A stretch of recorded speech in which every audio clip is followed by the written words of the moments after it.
Let me tell you about two humble members of the world of gaming: fighting games and the deck of cards. When you buy a deck of cards, you aren't technically buying a game, but a versatile mathematical system. It's incredibly easy to understand: 52 unique cards plus jokers divided into 13 unique ranks and 4 unique suits. But it's also very dynamic. You can assign different values or rules to the deck, which makes each card more or less situationally useful. Drawing cards from a shuffled deck is a great natural random element in most card games, and the ability to count which cards have been drawn adds weight to different decisions, as you know that a card drawn once probably won't be drawn again anytime soon. It's unsurprising then that there are so many games based on a standard 52 poker deck. It's like a basic mold of good game design elements. It's simple and well constructed enough that it's easy to make rules for, but it's also malleable and non-specific enough that you can assign a theoretically infinite range of rule sets to it. It's pretty awesome. By extreme contrast, fighting games are notorious in the world of gaming for being extraordinarily inaccessible to newcomers of the genre, almost entirely because their design, at least on an initial examination, is incomprehensible unless you've studied it to a ridiculous degree. I mean, you need to learn a wealth of knowledge to be able to just watch a fighting game being played by someone else. The first time Southpaw Hair made me watch an Evo match, it looked like a bunch of random noise and fireballs as far as I was concerned.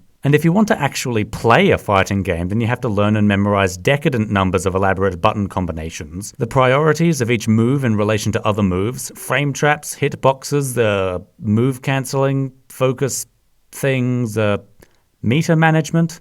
Let's just say the learning curve on your first fighting game is unforgivingly high and steep. Unsurprisingly, the fighting game genre is very niche as far as gaming subcultures go. It's a pretty vibrant niche with its own celebrities and high-stakes tournaments, but it's still technically niche, which is disappointing because fighting games are marvels of fun and strategy once you get over the learning curve. They're a lot like chess.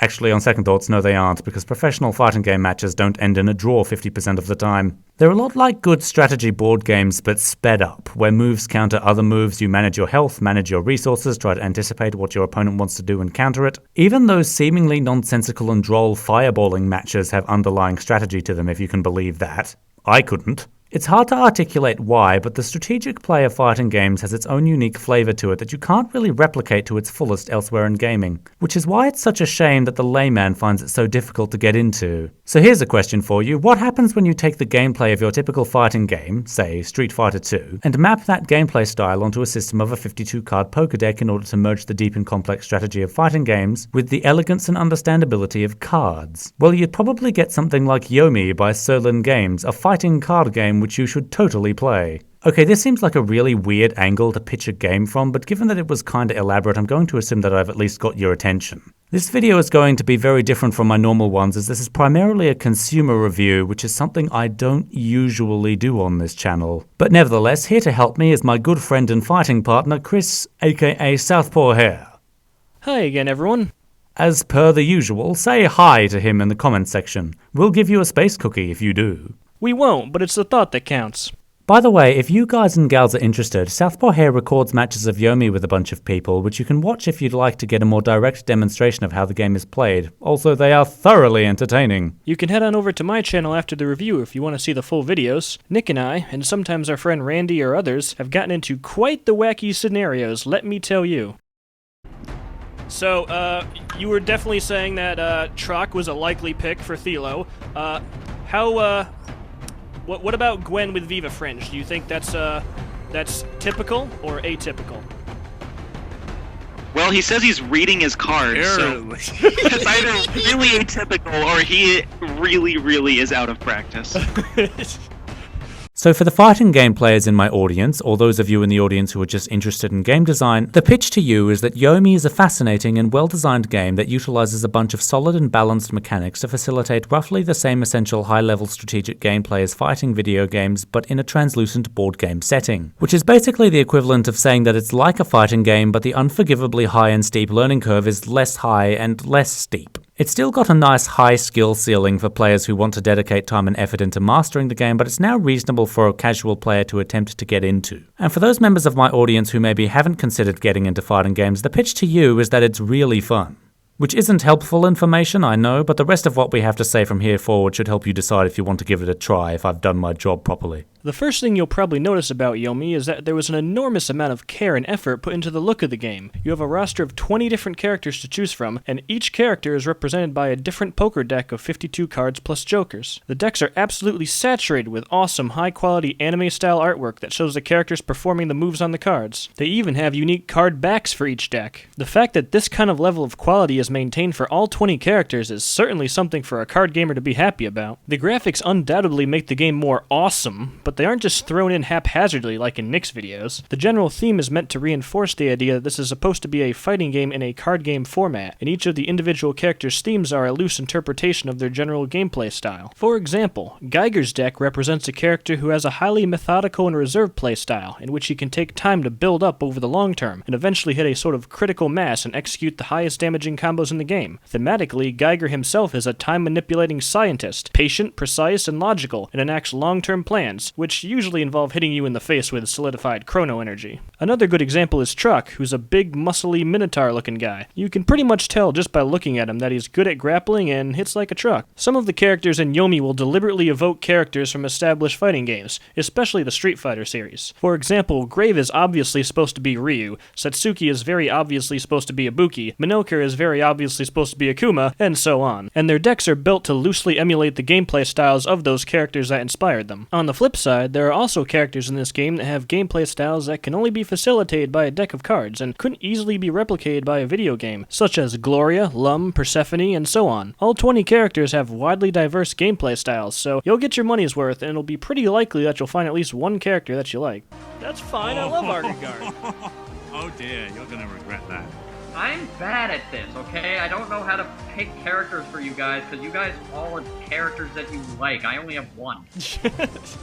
In terms of affordance and intuition, Yomi is light years ahead of its video game counterparts. Whereas in something like Street Fighter you might have to spend eons learning and memorizing everything, in Yomi all the information you need to know is printed right on the cards themselves and is very easy to understand, after you've read the basic rules and played a couple of matches, obviously. The decks are all set up to abide by the same basic structure, with your numbered cards representing your normal moves, your face cards, that'd be your jacks, queens and kings, representing your special moves, and your aces representing your super moves. You also have the two jokers, which act as a combination ace farm or combo breaker. Different types of moves, such as attacks and blocks, are nicely differentiated by different appropriate colors. And it's really easy to tell which moves have priority just by checking the speed boxes. In fact, the normal moves are set up such that the speed and damage values are determined by the number on the card, with some exceptions. So after you've familiarized yourself with your deck, you don't even need to check the details on the card to know the values. The typical fighting game combo system has been simplified to a system where the player simply plays a limited number of cards from their hand in succession after getting a hit on their opponent, which is also fairly easy to understand. All of the characters have a maximum number of combo points they can use in a single combo, and each move takes up a certain number of combo points. Certain moves can also be pumped, which means you discard additional specific cards from your hand in order to do more damage without using up combo points. Once you play enough cards to fill up your combo points, the combo ends, your opponent takes the total amount of damage shown on the cards, assuming they didn't neuter your combo with a joker, and you get to do it all again the next turn after you draw. Moves are differentiated into starters, linkers, and enders in order to place rules on how you can build a combo, which does add some complexity to it, and the joker bluff combo breaking mechanic can get a little finicky, but it's still easy enough to understand after experimenting with it for a short while. Yeah! I got destroyed. I can't play Gloria to save my life. Hey, join the club. I got Ball Boss baited to death. You are super dead! And you ended it with that bullshit Satsuki. Do you think excessive? Should have crit? healed last turn? What good would that have done, Redless? So, that was a loose summary of what you'll generally be doing when you play this game, but let's start talking about the idea behind the game. Yomi is a Japanese word meaning reading. Particularly in the context of competitive gaming, the term refers to reading the mind of your opponent and predicting them. The basic principle is that if you're able to predict your opponent's moves ahead of time, you can counter them and gain the advantage, even if your opponent is more powerful than you. But, if your opponent predicts that you're going to try and counter their moves, then they can make a different move which counters your counter to the move you thought they were going to make. This is a very prominent part of fighting games at the tournament level. Often when you watch fighting game tournament matches, you'll sometimes hear the commentators say that one of the players managed to read the other player, or something along those lines. What that means is that the player managed to successfully predict a specific move that their opponent was going to execute ahead of time and capitalized upon that prediction with a counter move. Wait, what? Try throwing with the 10. Because we just powered up for aces. We just powered up for aces. Well, we have aces. She'll want to hit Mistress's command, and I guarantee you she'll probably want to dodge into it. I do. Well, she also has 5 cards. Oh no, wait, she has 5 cards. Why not use the 8 though? Well, because we can use her research and development, and most of our throws beat it anyway. So 10. All right, good call. I read it. That was a super successful read. Again, thank you for not listening to me. Yomi the game is designed from the ground up to facilitate this style of players predicting their opponents. The crux of Yomi gameplay is a central rock-paper-scissors layout of possible moves. There are 4 basic moves that a player can perform: attack, block, dodge, and throw. Attacks typically beat throws beat defenses of blocks and dodges, and the defenses beat attacks. Both players take their turns simultaneously, playing their move face down and then flipping the cards together, which necessitates predicting the opponent's move. If both players each play block or dodge, then the round ends in a tie with no effect. But if both players play the same choice of attack or throw, then the speed values of the moves determine the winner. So the options of rock, paper, scissors are often weighted by which character has higher or lower priority moves in the current situation. Now, what keeps this from just being an arbitrary guessing game is that each of these moves gives a different effect if they win that benefit each player situationally. If you win a block, then you get to draw a card to build your hand, and they go back into your hand after you use them. Dodges, on the other hand, allow you to retaliate with a counterblow if you dodge an attack, but you don't draw an extra card and you sacrifice the dodge no matter what happens. Throws are used to penetrate the defenses of blocks, and dodges typically trigger a knockdown state and can lead to small damage, while attacks are easier to land and typically lead to larger damage. Each one of these options is situationally useful depending on what cards are in your hand at any one time. For example, if you have a big hand with a lot of attacks and combo cards, then you might want to attack your opponent in order to do damage. Or if you have a small hand that you can't really do anything with, you might want to block in order to build your hand size. I think it's got a high chance of success relative to what it might normally have. I don't think he's gonna block it. He might dodge though if he has the 3 aces. But you see, here's the thing. None of us know how to play Persephone, so we don't know how Persephone's game affects our opponent's Yomi.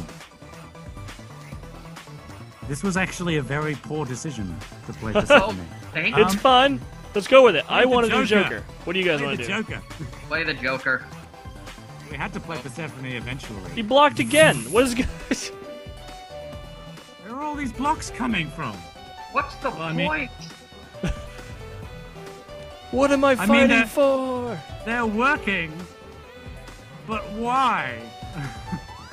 But your opponent is able to anticipate what you might want to do at any given time. And here's where the reading your opponent aspect of Yomi comes into play. Not only will they be analyzing your moves, but they can also see how many cards you have in your hand and can search through your discard to remind them of what you've already played. They might see that you have very few cards in hand and determine that you'd want to block, in which case they would play a throw to win against your block and drain your life bar. But you might be anticipating that. You might have determined that since it's so obvious that you want to block, that them throwing is highly likely, in which case you can play an attack. This leads into the affectionately named Yomi cycle, where you and your opponent are reading each other to the extent that you both begin to work your way around the entire cycle of options that you have available to you, trying to work out what you can play that would counter what your opponent is going to play, and to possibly end up back to the original plan you had to begin with, or even further around multiple times. But it's not just limited to this attack, block, dodge, throw cycle. If you notice your opponent likes to make a lot of safe plays to try and avoid your high damage moves, then you can count on the most likely option they'll pick at any given time continuing to be playing the safest option. Or if your opponent often tries to go for straight easy damage, then you know to often make plays that can avoid that easy damage. Of course, this leads into yet another Yomi cycle discussion, since a player who often plays safe can then deliberately make an unsafe play in order to throw off their opponent. But that's a whole other realm of high strategy, and you'll figure that out for yourself eventually just by playing the game for long enough. Now, this system on its own doesn't sound like it could appeal for very long, but what gives this game the insane replayability and longevity of its video game counterparts is, well, actually exactly what gives its video game counterparts their replayability and longevity. It's the characters and their unique decks. Alright, what do you want to bet they switch to Manelka? I hate that guy. I love that guy. That guy is so good to play as. Everybody hates Manelka. I love Manelka. I hate playing against him, but I love playing as him. Like, there are some characters in this game who I hate. Oh, Persephone. Oh, God, no. No, Persephone is the one I really hate. Every single character can perform all 4 main options, with one exception, but each character has different attacks, blocks, throws, and dodges, as well as different abilities that make each option more or less favorable. For example, the character Midori has specific attacks that can beat dodges. Rook and Shock both have throws that can beat fast normal attacks, and DeGray has the most ridiculously overpowered dodge in the entire game. So, you can make pretty fairly reasonable judgments on what your opponent wants to do based on the cards they've played already and what you know about their hands, as well as what character they're playing. The game has 210 possible matchups with the 20 available characters, which means if you find the core concept fun, then it definitely won't become stale for a very long time. Okay, so despite our unabashed praise so far, I have a couple of criticisms, and since I know that people from the Fantasy Strike community are going to be seeing this video, I guess I have to throw up a disclaimer. Disclaimer, all criticisms listed here are my personal opinion, and you can figure out the rest. So first off, despite most of this game being really well designed to take advantage of player intuition, some of the rules aren't exactly worded in such a way that makes sense in certain edge cases. I mean, the rules themselves are perfectly fine, and the edge cases are addressed in the FAQs underneath the online guides, but, well, some of them could just use half a sentence more of clarification on the cards themselves. Especially since this game also has a physical version in which the computer isn't around to act as the referee, so you'd want the players to understand the rules clearly. Even on the online version, I ran into a few instances where the rules didn't play out as the players expected, and we couldn't figure out why even after examination of said rules. This can be easily solved by just going to the site and checking the FAQs under each character's page to address the various quirks that tend to arise, but it does kinda suck that you'd have to do that. Secondly, and feel free to call me a drooling SJW for saying this if you really must, but I don't like the decadent abundance of sexually evocative character designs coming from the female side of the cast. Yeah, I know all the arguments for and against this particular criticisms, and I'll admit that the ones in Yomi aren't really that bad, except for Satsuki, but a video review on Yomi is not the place to discuss this in depth. Nevertheless, if you're like me and you find distaste in disproportionately unnecessarily sexualized female character designs in entertainment that is otherwise not meant to be sexually enticing, then it's just something to keep in mind. I will say that some of the designs on the female characters look really stupid. Some of them look like they have random sections of fabric just disappearing into the fucking ether. While not necessarily a part of the game proper itself, the small size of the player base online can be troublesome at times. The community has been growing, but not very quickly, leading to painfully long times in the matchmaking queues. You can sometimes be the only single person in the entire world waiting for a match for tens of minutes at a time. It's commonplace to join the queue and then tab over to YouTube for a video while you wait or something. Just make sure you don't miss the match when it actually happens, or you'll accidentally forfeit and automatically lose rank. If it's any consolation, a small community at least means that you'll also be able to claim to be one of the best in the entire world pretty easily. Incidentally, if all of you who are watching just went and started playing the game online, then this problem would be completely solved. Hint, hint. Finally, randomness. Given the nature of card drawing, the chance factor in Yomi is much higher than in its video game counterparts, which can end up affecting play for the worse. Highly skilled players have more than a few ways to work around the randomness, like counting cards. But sometimes it does feel like the outcome of a match hinged entirely on one player getting a better dice roll than the other. Like maybe the winning player drew both jokers early, or their opponent didn't draw any fast attacks. I mean, you can make the poker argument that over time randomness and variance evens out and generally higher skilled players will beat out lower skilled players far more often, but some people don't like randomness mechanics in strategy games altogether, so it is just something to consider. Nice. Ow. Well, I guess that's not so bad. Could be worse. Oh, wait, what's this? Just click it, and you'll get an effect. Although if you discard a joker... Oh! Ouch. I don't like this. So, to move past the criticism and start being positive again, let me reiterate that Yomi is a pretty fantastic game that manages to be both highly skillful and loads of fun. So, if what we've told you today sounds interesting, then you can go and play the game online at fantasystrike.com. You can try out the game with the free character that changes every week, and the prices for actually purchasing characters are sincerely quite reasonable. Also, remember to check out Southpaw Hare's channel for hopefully entertaining and insightful matches involving me and some other guy named Randy. And hey, if you get the online version, you might run into either Southpaw Hare or myself in the lobby, and then you'll get to learn that not only are we huge fanboys of this game, but we're also embarrassingly unskillful. Yay! Anyhow, good night, everybody. See you. Wait, there's still a bunch of time left. Yeah, haven't you noticed that my outros get longer and longer with the seasons? Now, come on, let's go play chess too.